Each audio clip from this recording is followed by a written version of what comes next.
India വൻ സാമ്പത്തിക ശക്തിയായി കുതിക്കുകയാണ്. ആഗോളതലത്തിൽ 10ാം സ്ഥാനത്ത് നിന്ന് ഒരു പതിറ്റാണ്ട് കൊണ്ട് 4ാം സ്ഥാനത്തെത്തിയിരിക്കുന്നു. ജപ്പാനെ പിന്തള്ളിയാണ് ഈ നേട്ടമെന്ന സാമ്പത്തിക അവലോകന റിപ്പോർട്ട് പുറത്തുവിട്ട് കേന്ദ്ര സർക്കാർ അഭിമാനത്തോടെ പറയുകയാണ്. ഇനി ലക്ഷ്യം 3 വർഷത്തിനുള്ളിൽ 3ാം സ്ഥാനമാണ്. കേന്ദ്ര സർക്കാരിന്റെ വർഷാന്ത്യ സാമ്പത്തിക അവലോകന റിപ്പോർട്ടിലാണ് ജപ്പാനെ പിന്തള്ളി ഇന്ത്യ 4ാമത്തെ സാമ്പത്തിക ശക്തി എന്ന നേട്ടം സ്വന്തമാക്കി എന്നുള്ളത്. GDP മൂല്യം 4.18 ലക്ഷം കോടി ഡോളറാണ്. 2030ഓടെ GDP മൂല്യം 7.3 ലക്ഷം കോടി ഡോളറിലെത്തും. അടുത്ത വർഷങ്ങളിൽ ജർമ്മനിയെയും ഇന്ത്യ പിന്തള്ളുമെന്നാണ് റിപ്പോർട്ടിൽ വ്യക്തമാക്കുന്നത്.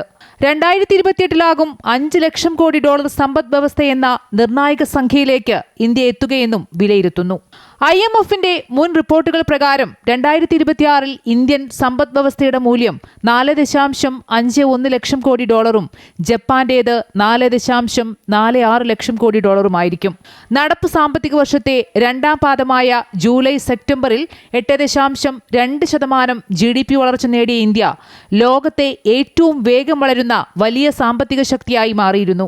നടപ്പ് വർഷം ഇന്ത്യ പ്രതീക്ഷിക്കുന്ന ആകെ വളർച്ച 7.3%. US അടിച്ചേൽപ്പിച്ച 50% തീരുവ നിലനിൽക്കെയാണ് ഇന്ത്യ വലിയ ലക്ഷ്യം മുന്നോട്ട് വെക്കുന്നതെന്നും ശ്രദ്ധേയമാണ്. ഇന്ത്യയുടെ മുന്നേറ്റത്തിൽ GST ഇളവ്, ഭേദപ്പെട്ട ക്രൂഡ് ഓയിൽ വില, കേന്ദ്ര സംസ്ഥാന സർക്കാരുകളുടെ മൂലധന ചെലവിലുണ്ടായ വർധന, കുറഞ്ഞ പണപ്പെരുപ്പം, പലിശ നിരക്കിലുണ്ടായ കുറവ് തുടങ്ങിയവയൊക്കെ അനുകൂല ഘടകങ്ങളായി.